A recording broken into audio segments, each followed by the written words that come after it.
Hello, everyone. It's Jerry at the Fledge. Welcome to another episode of Every Damn Day, and I'm really excited about this show. We have Geoph, who has played so many different roles at the Fledge with us on the show today. How you doing today, Geoph? I'm doing really good, Jerry. Thanks for What you asking. what you been up to today? It's been a pretty easygoing day. I had, the awesome meeting that we were at, with the other Fledge comrades, Yeah, um, where we, chatted about the projects we're working on. So, and then, I just had a really good conversation with my good friend Paul Shaheen, who was on the show earlier. So hey, I love Paul Shaheen. He's a he smart might be guy. watching. Oh yeah. Yeah, he might be watching. I need to send him the link, but I told him I posted it. So, All yeah, right, cool. Thank you yeah, for I that love you. post. I That love was you, a Paul. nice. I know you'll get this. So let's start by talking about you and some of your projects that you're working on, and basically whatever you want. I'll ask you questions if we need to. Yeah, definitely. Um, yeah, you know, myself, like very many people, have been repeating the "We're living in interesting times" motto. And, certainly COVID has changed a lot of things. A lot of my life was spent planning events and being in the community, creating art. And, having those restrictions in place has, shifted my life a bit. And, I've set up my studio here at home and I do a lot of painting that way. And then in May, when people found out about George Floyd's murder and the whole city became activated, I showed up on that day. And when I walked into downtown, because I got there a little bit late, the tear gas was already in the air. So my eyes started watering, blocks away from downtown. And since that day, I've been very involved, traveling across Michigan to do different things, and then being here in Lansing on the regular, leading marches and helping support people and trying to Yeah, apply as much love in this situation as I can. So that's where I've been at, and I'm really fortunate and blessed to have this opportunity for activism to kind of open up and blossom in my life lately. So yeah, I'm surprised to say that that's what I've been focusing on. yeah. So I got tons of questions for you. You walked to Lake Michigan. Oh yeah, I forgot about that. What was that all about? Yeah, that wasn't even that long ago. Me and a couple of my friends, Kyle and Janelle, we decided to go to Hawk Island, and it was completely random. We were just hanging out at my house, and it was the middle of the night, and we were like, "Let's go to Hawk Island." This was a few months ago, and we ended up going there, and then parking nearby, and going into the park, and then the three of us went swimming in the lake at night, and it was just us there. It was a really, really cool experience. And then, we were just talking about the water and how amazing Michigan is being in the Great Lakes state, and how we as a people need to stand up, to protect our water as part of our identity. And we're doing all these marches and stuff lately, and just kind of the radical idea came to me well, what if we did a march to Lake Michigan, from the capital of the Great Lakes state to, in my opinion, the greatest lake, Lake Michigan. So it was one of those ideas that was just so it got me so happy that I was Yeah. like, oh, I can't turn away from this. And I didn't I didn't realize at all what I was getting into. But I just left, Monday morning, and then ended up walking almost 100 miles, essentially, maybe a little more. Yeah. So, Did you do a like a water ritual when you got there, like a blessing of the water or anything like that? yeah, all along the way, water was really significant. It's a straight shot, maybe about 80-ish miles to get to Lake Michigan. The reason I walked over 100 miles is because on the way I kept deviating from the Mm, straight path to go visit little creeks and little lakes along the way. And, I would nice. stop and take photos, to document what's going on, and then touch the water and just be there. And then also, I brought two water bottles with me, pretty big ones. And I could have perhaps brought more. Um, the very first day I really remember thinking about water, I had just like almost finished my second canteen. So, I knew like I needed to get some more water, and I had a life straw with me. But I wasn't that desperate yet. But I ended up coming across the cemetery, ironically, and they had an old school working pump, and I was able to pump that, and it was just in the middle of nowhere, right on this like random highway. Nice. So yeah, I was very much like one with the water, in that sense as well, just trying to survive and realizing how much we need the water. Yeah. So away from that for a minute, tell us a little bit about you. Where were you born and raised? Where you go to high school? All of that. Yeah, thanks for asking. Lansing's my hometown. I'm sure people watching, have seen me around in various settings. Some people who watching may have went to school with me. I went to Sheridan Road, and then I went to Otto Middle School. And then interestingly, my parents ended up getting separated around that time. So my mom moved to Eaton Rapids after she lived on the south side for a bit. So I was living on Holmes Street on the south side, and then we moved to Eaton Rapids, and I moved with her. And it was a dramatic culture shock, going from being in hyper diverse, inner city Lansing to going to this a little bit more monochromatic, Eaton Rapids. Yeah. So I went there for a bit, and then when I was 16, my mom helped me get a car, and I actually moved back into Lansing and started going to Eastern High School. And I lived with my dad for a bit, while I was going to high school for as long as that worked out, and then ended up, graduating from 11th and 12th grade there. So, yeah, I really appreciate the Quaker power in Lansing, and we need to figure out a way to keep that spirit alive. And actually, I have a mural on the art hallway that I did at Eastern, and I've talked a little bit with one of the former board members of Sparrow about trying to preserve that area.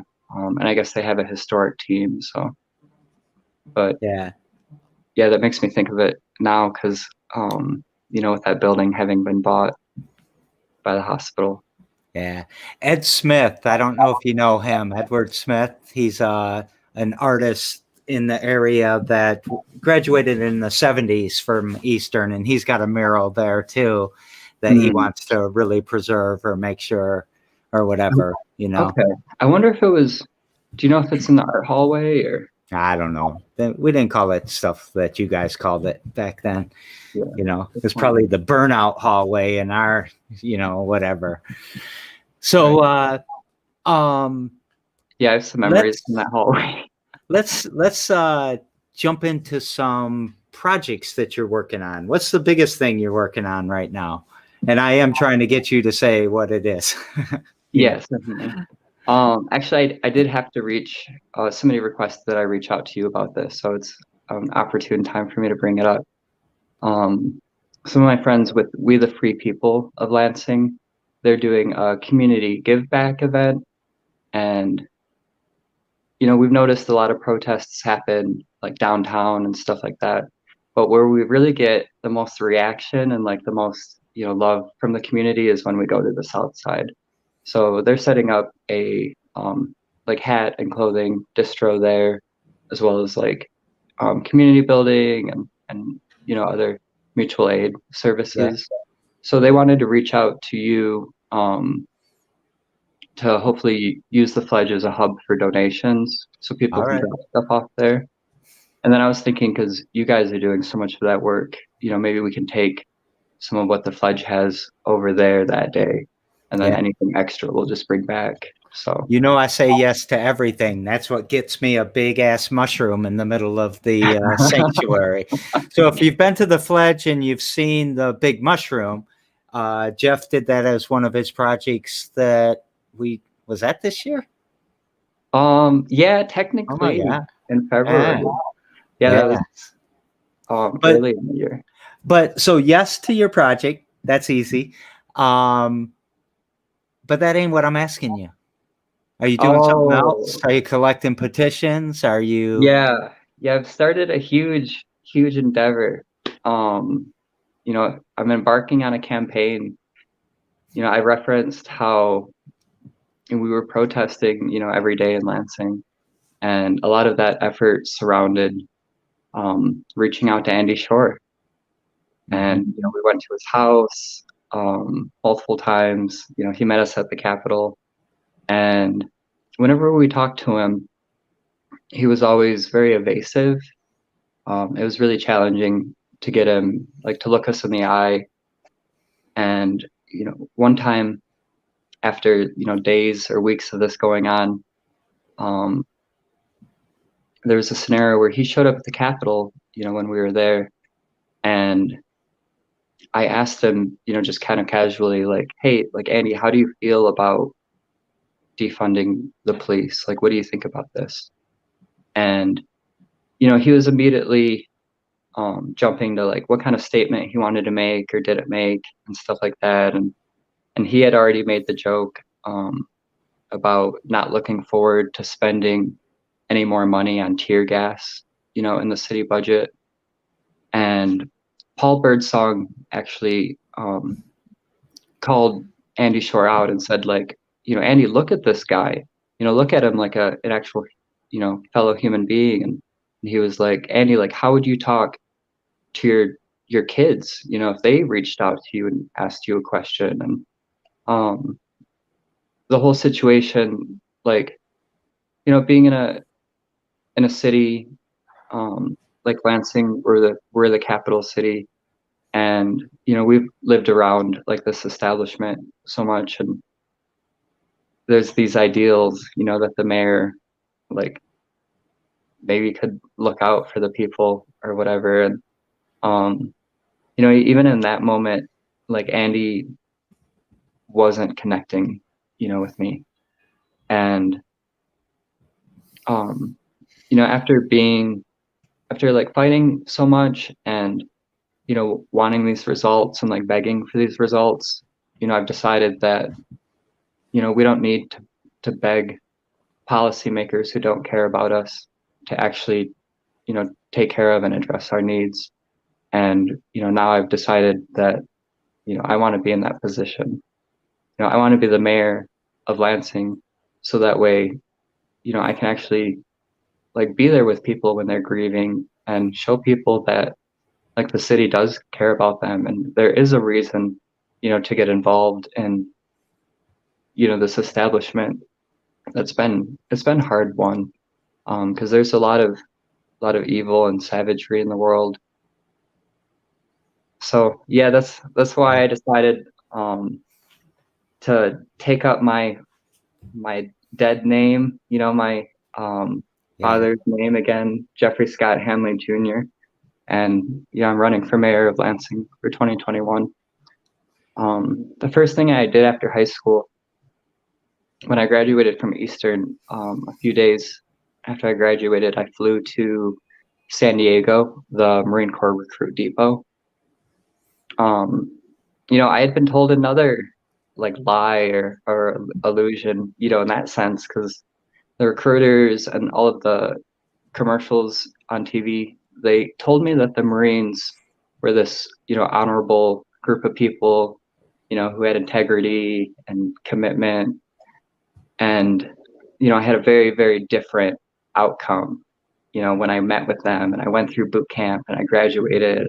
I was stationed as a reservist here in Lansing, and I was hazed, by the other people in my troop. And there was like gay kind of disparaging remarks about me, and they didn't like that I was an artist. And so in the same way, like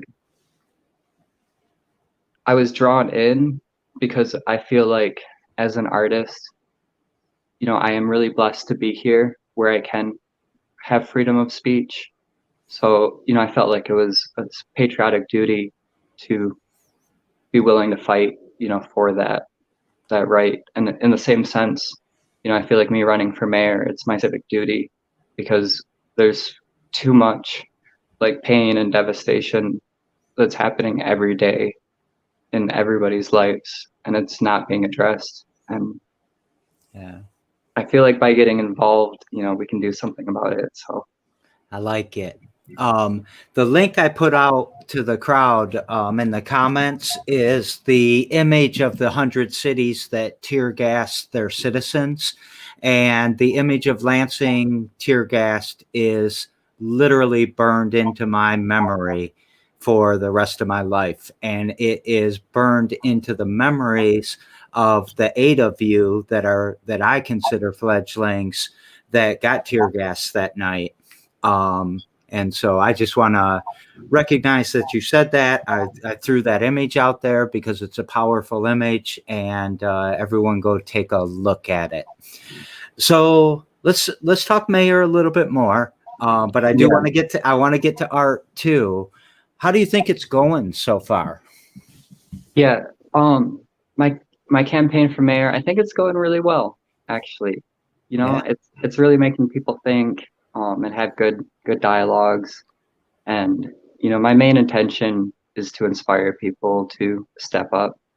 I feel like there's going to be a lot of people out there who think to themselves like, oh, if that wild Geoph guy is running for mayor, well, why can't I run for mayor or whatever? I'm hoping more people apply and get involved. And then when you referenced burned into memories, I just kind of wanted to bring more attention to like my neighborhood, the Baker neighborhood. Mm-hmm. Actually, when I was a child, I lived a block from where I'm living right now. And I ended up getting robbed when I was really, really young. Some people broke into our house and held me and my mother and father by gunpoint in the bathroom. So I don't know, that's just one tiny, little thing of all that has gone on in Baker neighborhood. When people think of this neighborhood, they have a certain like image associated with it. And, I've lived here for a couple of years now, and I actually really love it. Yeah. I have a ton of yeah. In that time frame you're talking about 20 some years ago, I lived on Linville. Oh, yeah, I was at Avon and Linville. Yeah, so it wasn't me though, man. I had my own problems. I wasn't robbing houses. But yeah, like burned into our memories. Like just recently, it came to light.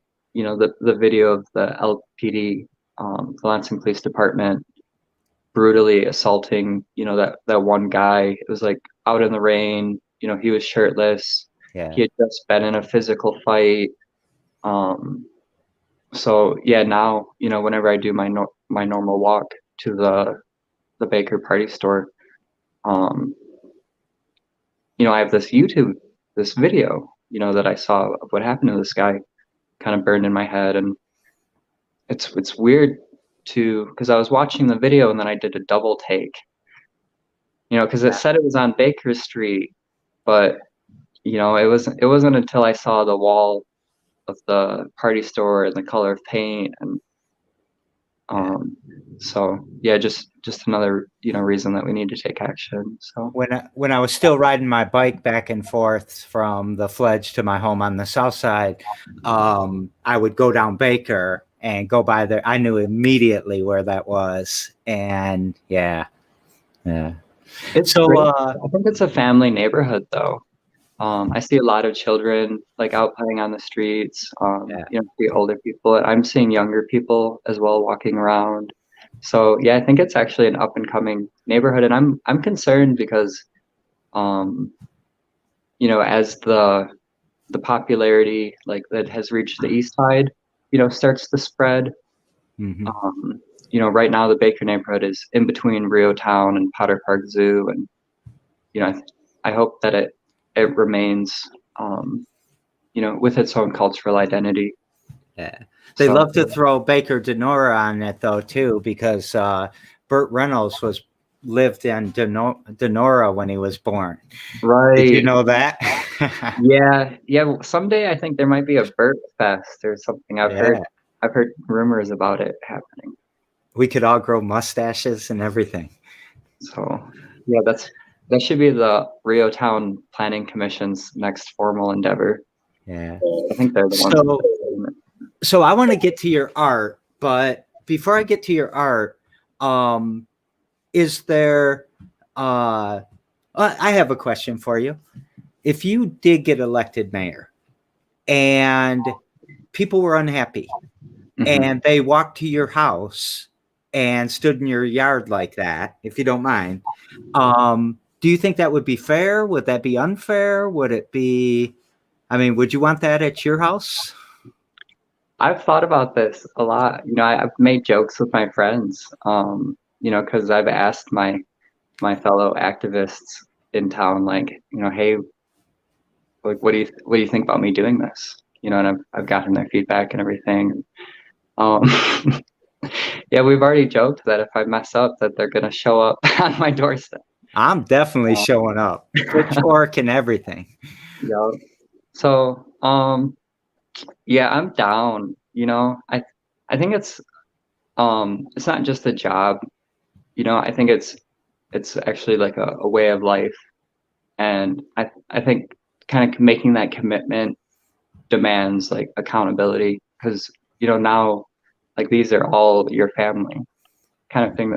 I mean, we're all family, like humans and everything, but if you're going into public office to serve, and you're the mayor, then it's kind of like being a shepherd, in many ways. And it's traumatic to think about family members cutting themselves off from each other like that. So we really do need like accountability and stuff like that. And I mean, I would hope that if I came out and I was like, hey guys, got some stuff going on, what's up? Like, that they'd be reasonable with me. I've hoped to create some good positive forums, so that way, like, it doesn't get to that dramatic point. We gave Andy many, many, many opportunities to meet the people. And, if he didn't want us showing up, if he didn't want a relationship with us, then, he should have resigned. And I still think he should resign. So, it's just, yeah, it's very, very disappointing, to think of all of the social momentum and all the demands of these people and the historical times that we live in, and this vast opportunity, and then just to be met with, a closed door, a snub, or whatever. So, yeah. Well, I want to get to the art, but I do want to say that I'm proud of you. I'm glad that you're taking this initiative. I don't know where it's going to end up, like none of us do. But I think that us as, myself in particular, I'll just speak for myself. We need future leaders. We need to be raising leaders. We need to be mentoring leaders. And no matter what happens in the short term, I think that you are one of the future leaders, however that expresses itself in the future. And I love you, and I'm glad that you're doing this. And I think you're just fine, cool. how you are. So despite you cleaning up for my show, isn't Geoff handsome today? Combed his hair, I think. Yeah, maybe a little bit. Yeah, you look great. So let's switch over to art a little bit. Yeah, definitely. We're running a little long, so we'll scoot through this. But tell us about art and your artistic venture, I guess. Yeah. I always like to tell people I first started doing art back December 30th, 1991, at 4:09 a.m. in McLaren. And at that time, I was working with umbilical fluids and whatnot, when I entered the world. A little blood. Yeah, I've been doing art my whole life. I really, really enjoy creating. I feel like I like the tactile expressiveness, and like the sensation of kind of leaving a mark on the world. So that's why I get into doing art so much. And the very first time I remember painting really distinctly was in kindergarten. at Miss Rios's class, and she was an amazing teacher. So shout out to Miss Rios.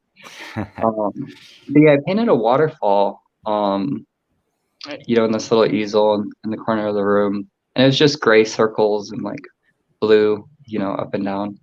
And then drawing, has really been with me. I used to, in the middle of the night, after my parents had told me to go to bed, I would open my door just a tiny little crack so I could get light from the hallway. And then I would sit right there by the door at night drawing, because I just loved it so much. And so, Yeah. and it's just beginning too. Art is really a way of life. Mr. Simon, my high school art teacher at Eastern, he taught me an incredible lesson that, everything we do contributes to our artistic journey, because that's our life and it's going to show. Yeah. Has art ever gotten you in trouble?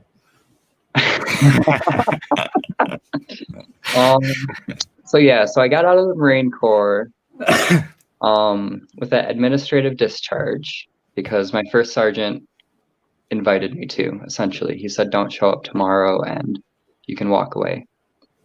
And then, I left art school at about the same time. I was going to Kendall and Grand Rapids, and I wasn't liking the system or what I was feeling there.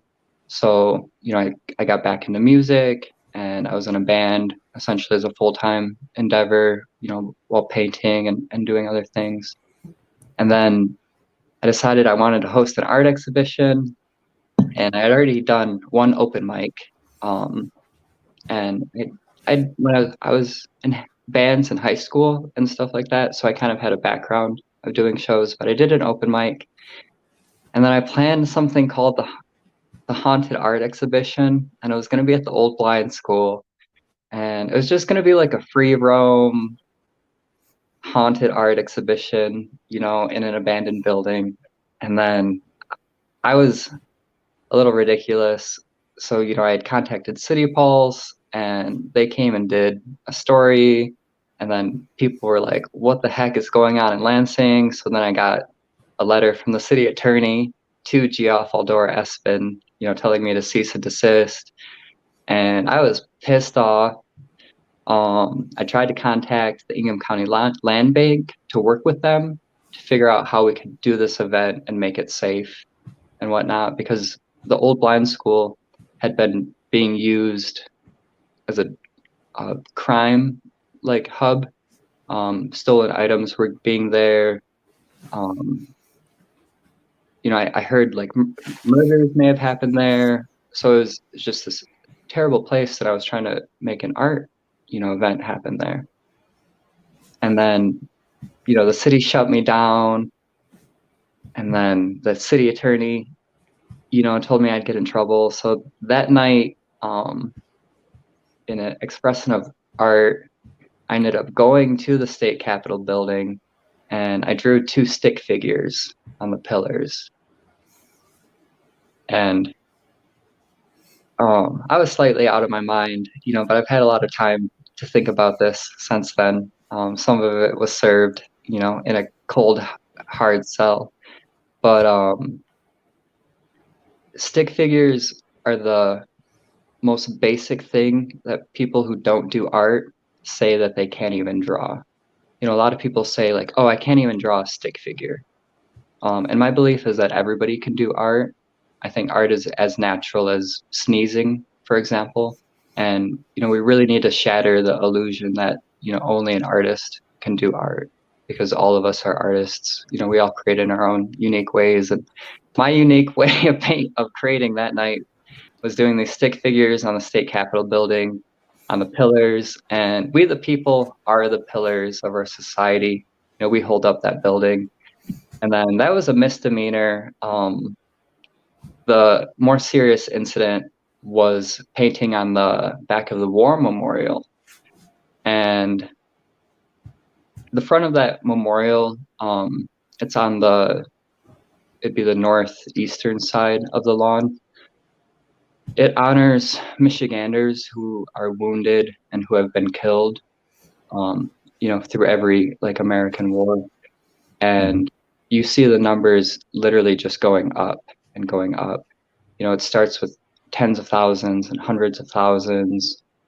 And what I ended up writing on the back of the war memorial was the phrase, "Give art a chance." And I was thinking about in my own life how, I was stepping away from the Marine Corps, even though it was this, established path that I could have walked on. It didn't sit right with my spirit. And so that's why I needed to embrace love and art. And I ended up getting in some trouble for that. Yeah, I had cops like show up at my house in the middle of the night, like 10 of them almost. They took my laptop and video camera, all kinds of things. All the phones in the house, and that was while I was going to LCC, so that was really tough. But yeah, it was worth it. I've thought about this a lot, and this is probably decently controversial. But I'm happy to make it on this live thing so they know who did it, if I pull it off one day. But I'm hoping to get helicopters or something and fly them over the Capitol building. I want to paint the whole thing. I've been thinking about like a rainbow, maybe, just right from the dome. So we'll see. It's on my bucket list. The opinions of our guest are expressly theirs. And I'm just joking around. So is there something you do every damn day that pushes your needle forward? Yeah, I've been thinking about this question a lot, because it's the theme of your show. And I appreciate the every dang day, enthusiasts out there as well. I want to give them a shout out. Oh yeah, nice. But yeah, nevertheless, I have various, ideals that I've thought about, like what would my greatest life look like what things would I do every day. And I've been thinking about those, and I've been trying to really hone in on what, I do every day. And, of course, that classic phrase, weed every day, is looping on my head. But nevertheless, what I was really thinking about is a practice, I learned, just to say a couple of things in your head that you're grateful for when you wake up in the morning. And a lot of times I'll do that as the very first thing, I do when I wake up. And usually they're ultra simple things. Usually it's like, I'm grateful to be alive. I'm grateful to be waking up. I'm grateful the sun is shining. And that's really, really helped my life a lot. And then I was thinking about prayer as well. And, I don't want to like project on anybody like else or make anybody like else uncomfortable. But like for me, talking to God, directly and like keeping that dialogue open is extremely powerful. And, part of just kind of saying what you're grateful for, like, is in that same vein. So yeah, that's what I would say, that I do every damn day. Yeah. Well, thank you for sharing that. Getting to the part where we daisy chain the shows together. Yesterday on the show, we had a book illustrator, also a fellow Quaker, also an artist, who would like to know your advice on how do you price your art? Yeah. And did I say her name was Leela Green, by the way? I don't know if I said her name. Cool. Shout out to Leela. I'm glad you're asking that question. I hope you make tons of money with your art. Art is really interesting because it's one of those commodities that is essentially priceless, in the sense that it's completely unique. A piece of art can never, ever be replicated. You can make copies of it, but it's not the same. So you have this, vastly valuable product, so to speak. But then on the flip side of it, if you start thinking about how much is this worth? Where am I going to sell it? Then you're shifting, in my opinion, to a different skill set that's more marketing based and more of a sales mindset, which is more about like charisma and persuasion and everything like that. So art is this like really interesting kind of middle ground. I would say, like for those ideals. It's always been my belief that if you can sell a painting for $50, then in a different setting, that same painting would sell for $50,000. I think a lot of the way art is priced is related to presentation. If you want to be ultra practical, the best advice I've heard is to price art whatever you value your hourly rate times the material costs that you used, and have a very methodical approach like that. Yeah. But what I've done, because I'm not interested in being a salesperson. I like selling my artwork. I like money. The things that I can get with money and the gifts, things I can get with the things that I can get other people with money. Like I like all of that. But I've really focused on, and I hope some of this is making sense. It is. Keep going. Anything, the lack of sensicalness is like part of how I feel, But nevertheless, if my ambition is to create something to sell, then I feel like I've lost sight of what art is really about. And art is really about an expression. And I suppose if what you're expressing is just trying to sell something, then that can be art too. You know what I mean? Because who's to say like trying to sell something isn't just as expressive as mourning a lost one or whatever the case may be. What about like a commissioned piece? Would that fall in that same category? So the solution that like I've found, and commission pieces are different too, because that's a whole different thing, because then you're a commercial artist if you're taking on commissions. Yeah. And I've done a few commissions, and some of them have gone well when I had a good relationship with the client and I had some good freedom. But I've taken on other commissions that have failed horribly, and it's because I wasn't in the right space to create, by taking on that commission. And I think the best way to price your art is to get as much as you can out of it, in a lot of ways. But what I've found works for me, and what I get the most out of actually, is having my paintings hung up, in people's homes. Yeah. When I think about all my different paintings out in the world, I see each of them as a pillar of light.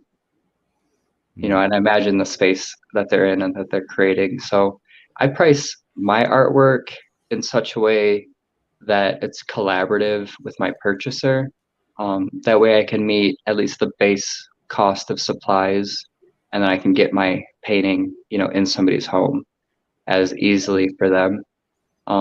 People have surprised me at times by paying me, way more than I thought, that I would get paid for something. And that's been amazing. And then there have been some times too where, I felt a little bit burned, or whatever, but at the end of the day, money is just numbers and paper and whatever. And, I can go and make more paintings, and that's what's really important. But can you make a big ass mushroom? Yeah, that's a good. All right, we're gonna move on. Yeah, I'm such a scavenger though too, and I just kind of tie those things together like really quick. I've learned how to create beautiful stuff, like to be expressive, in the space that I'm in with the means that I have. And in the same sense, I feel like that's what we need a little bit more in our political candidates. People who are used to working with the bare minimum, on the street to make something beautiful. So But yeah, good luck. What was her name again? Leela Yeah, Green. good luck, Leela. I hope you sell a painting for $1 million, and if you do, I want at least 1%. Oh, okay. Just joking. So tomorrow we've got Ross Michaels with Fallen Apple Design. So another kind of art endeavor, I'm sure. What question do you have for Ross? I want to ask Ross, I guess, how he came up with his name, and if there were any other, names he was, thinking about in his head. I'm also curious too, what Ross, your favorite type of apple is. If you want to answer that on the side. Okay. So you name the show Working Hands Vote Handley. Is that right? Am I missing a word? Yeah, okay. Did you have any other and that's your kind of campaign slogan that you're playing with, right? Yeah, I'm thinking about it. That's my favorite one so far. I've been Tell us one brainstorming a more. lot. Tell us one other one. Hands up for Handley. Oh, that's a good one. That's a good one. And then, yeah, I've been thinking too of like, the Great Lakes state, and figuring out how to work that in there too. Man, we got Helping Hands Vote Handley. There's a lot of good ones. I have about 10 or 12 really good ones. all right. So we look forward to hearing and seeing the signs and everything with that. And screen printing. What's your favorite apple? Today I'm gonna go with just a Granny Smith. Yes. I always go back and forth, but I'm in a sour green apple kind of mood today. But I love all apples. So I hate mushy apples, man. I need crisp. Yeah, I like my apples in the fridge. Like a Macintosh. So what's one thing we haven't talked about, and we have to make it quick because no one's going to watch for too much longer if we're not careful. What do you think what's something you really need to get out there that maybe we haven't yet? And again, make it quick. Yeah, so I am collecting petitions right now so I can get on the ballot for mayor. I've thought about this a lot, and the safest way for me to get petitions is going to be finding circulators, who are willing to talk to their own individual social pods. That way we minimize cross-contamination.